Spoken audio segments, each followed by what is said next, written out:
Hello and welcome guys, divine tarot 888 एक new topic पे reading करने जा रहे हैं। टॉपिक है हमारा no contact situation. No contact situation में आपके पर्सन की energies and intentions towards you.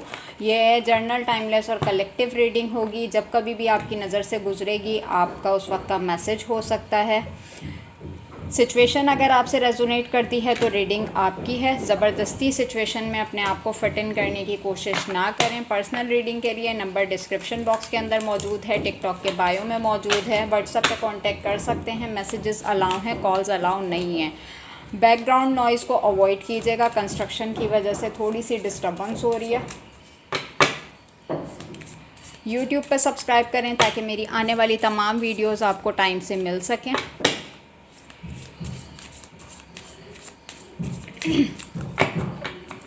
आज फ्राइडे है, रमज़ान का लास्ट फ्राइडे, जुम्मतुल विदा। आप सबको मुबारक हो। ओके जी, स्टार्ट करते हैं। No contact situation. No contact situation में आपके पर्सन की एनर्जीज, आई थिंक कि ये पार्ट 1 हो। कोई आइडिया नहीं है कितनी एक्सटेंड हो जाए। Please divine, please universe, please give me a right prediction for my viewers. No contact situation में मेरे व्यूवर्स के पर्सन की एनर्जीज।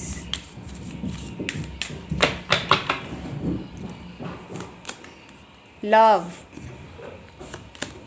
रिग्रेट, हैप्पीनेस,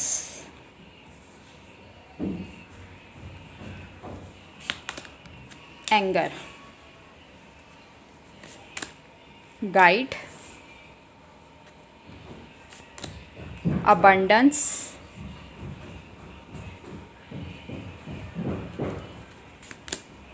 education,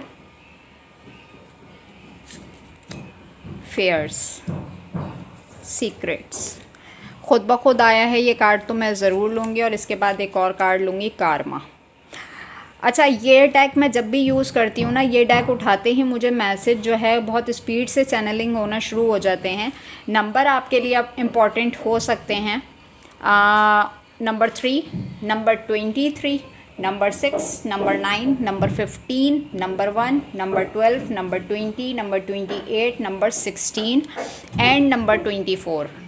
सबसे पहली चीज़, ये उन सारे लोगों के लिए हो सकती है जो कि कार्मिक रिलेशनशिप से गुज़र के फिर इस वीडियो तक पहुँचे, ठीक है, क्योंकि बॉटम डेक में भी कार्मिक रिलेशनशिप आ रहा है यहाँ पर। अगर नो कांटेक्ट सिचुएशन की, नो कांटेक्ट एनर्जीज़ की बात की जाती है तो एनर्जी आपके पार्टनर की शुरू हो रही है लव से। एक ऐसा प्यार, एक ऐसा रिलेशनशिप जो कि अब बहुत ही रिग्रेट एनर्जीज़ में है। सम टाइम ऐसा होता है कि अक्सर रोते हैं और इस तरीके से रोते हैं कि दुख की वो कैफियत होती है कि लिटरली इनके आंसू बहना शुरू हो जाते हैं। नो कॉन्टेक्ट सिचुएशन में ऐसा लग रहा है कि इनकी लाइफ की तमाम खुशियाँ ख़त्म हो गई हैं, तमाम हैप्पीनेस ख़त्म हो गई है। एंगर इश्यूज़ नज़र आ रहे हैं।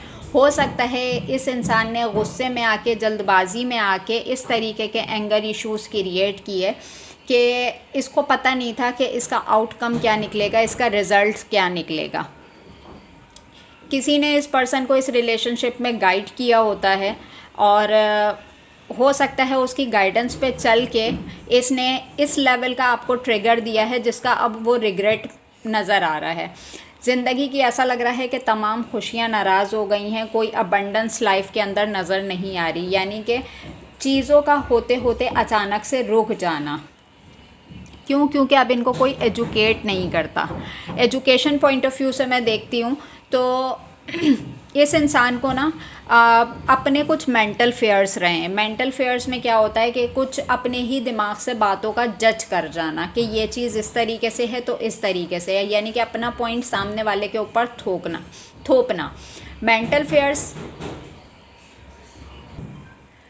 इस तरह के मेंटल फेयर्स के जैसे कि जो माइंड ने सोच लिया वही चीज़ जेन्युइन है, यानी कि अपने ही दिमाग से सीक्रेट्स निकाल लेना और उसी चीज़ों को लेके कार्मिक बिहेवियर आपके साथ करना कि अपने पॉइंट ऑफ व्यू को सबसे ऊपर रखना कि मैं सही, मैं ठीक, मेरी बात सही, बाकी दुनिया जाए भाड़ में। तो अपना कारमा फेस करते हुए नज़र आ रहे हैं, अपना कारमा रिवील करते हुए नज़र आ रहे हैं। इनको पता नहीं था कि ये चीज़ें इस तरीके से मकाफ़ात अमल के तौर पे इनके सामने आएंगी कि लिटरली ज़िंदगी का खुशियों से उठ जाना, सब कुछ होते हुए भी एक खालीपन सा महसूस होना, किसी चीज़ की अबंडेंस फील ना होना, और माइंड में ये आना कि अगर इस टाइम फ्रेम में कोई मुझे सही तरीके से एजुकेट करता तो ये तमाम चीज़ें नहीं होती। तो रिग्रेट में जो इनकी थिंकिंग आ रही है, जो एनर्जी आ रही है, वो यही निकल कर आ रही है। बट फॉर श्योर ये अपना कारमा फेस करते हुए नज़र आ रहे हैं। कुछ चीज़ें इनके साथ इस तरीके से हो रही हैं कि लिटरली इनको ये चीज़ समझ में आ रहा है कि ये मकाफ़ात अमल के दौर से गुज़र रहे हैं। ठीक है, कोई भी चीज़, कोई भी सबक आपका, जो भी लाइफ में आप लेसन लर्न करते हो या आप लाइफ का लेसन किसी को देते हो, ठीक है, आपने जो सबक किसी को सिखाया है, डिवाइन अपने एग्जैक्ट टाइम पे वही सबक आपको सिखाती है कि आपने किसी टाइम पे किसी पर्सन के साथ क्या किया, किस तरीके से किया, क्या नॉर्म्स एंड कंडीशन सेट कर दी आपने उसकी लाइफ के अंदर। और जब ये मकाफ़ात अमल रिवील होता है, बहुत सारे लोग होते हैं कि मुझसे अक्सर कमेंट सेक्शन में क्वेश्चन करते हैं कि मैम क्या वो अपना कर्मा फेस करेगा, क्या उसके साथ ये सब कुछ होगा, क्या उसके साथ मकाफ़ात अमल होगा। जेंडर स्पेसिफिक है, अपने तरीके से लीजिएगा। मेल हैं तो अपने तरीके से लीजिएगा, फ़ीमेल हैं तो फ़ीमेल अपने तरीके से लीजिएगा। कि देखें, हम अपनी साइड से कोई भी नेकी करते हैं ना, तो डिवाइन हमारा कर्ज कभी नहीं रखते। अगर हमने किसी के साथ अच्छा किया है तो डिवाइन और मुख्तलिफ़ एरियाज़ के अंदर हमारी लाइफ के अंदर अबंडेंस क्रिएट कर देता है, हमारे माइंड को डाइवर्ट कर देता है, हमें क्रिएटिव बना देता है, हमारे ऐसे रास्ते खोल देता है कि हम अपने माइंड को ईज़िली डाइवर्ट कर सकें। ठीक है, लेकिन अगर हमने किसी के साथ बुरा किया होता है तो हम ये चीज़ समझते हैं कि हम मकाफ़ात अमल से कभी नहीं बच सकते। अगर हमने किसी के साथ बुरा किया होगा तो हमारी लाइफ में पीस मेंटेन नहीं हो सकता। तो अगर कोई आपके साथ रिलेशनशिप में गलत करके चला गया है, आपका सुकून बर्बाद करके चला गया है, तमाम चीज़ें आपके साथ करके चला गया है, तो आप कैसे ये चीज़ सोच सकते हैं कि वो अपना कर्मा फेस नहीं करेगा? क्या वो अपनी लाइफ में खुश रह रहा है? क्या वो आसान रह रहा है? क्या उसके मामलात गो विद द फ्लो की एनर्जी में है? तो इट्स अ नो। ठीक है, बट बात हम यहाँ पे कर रहे थे नो कॉन्टेक्ट सिचुएशन में आपके पार्टनर की एनर्जीज़ की। तो हाई लेवल का रिग्रेट है, रोते धोते नज़र आ रहे हैं। ऐसा लग रहा है कि ज़िंदगी की तमाम खुशियाँ ख़त्म हो गई हैं और अपने ही मेंटल फेयर्स के अंदर ट्रैप हो गए हैं। आई थिंक के ये कहीं से देखते हैं आपको, कहीं से वॉच करते हैं, या ऐसा कोई क्लोज़ फ्रेंड है जो आपके बारे में इन तक आपकी ख़बरें पहुंचाता है। अभी यहाँ तक तो मुझे ये नज़र आया, बाकी हम चलते हैं अब इसको टैरो से क्लैरिफाई करते हैं कि नो कॉन्टेक्ट सिचुएशन में आपके पर्सन की एनर्जी, एक तो कंस्ट्रक्शन की वजह से मुझे बहुत ही डिस्टर्बेंस हो रही है। ओके जी, यहाँ पे लव का कार्ड क्यों है नो कॉन्टेक्ट सिचुएशन में आपके पर्सन की एनर्जीज? फिर भी मैं कोशिश कर रही हूँ कि मैं बहुत लाउडली बोलूँ ताकि मेरी आवाज़ आप लोगों को क्लियर आ सके। द वर्ल्ड, रिग्रेट का कार्ड क्यों है यहाँ पे? 6 of cups, 5 of wands, happiness, anger, 2 of swords, guide, 8 of pentacles, abundance, 6 of wands, education, page of cups, fears, 7 of cups, secrets, the devil, karma, Knight of Cups, karmic relationship, death and rebirth. Okay, tarot bottom deck की energy आ रही है 10 of cups की।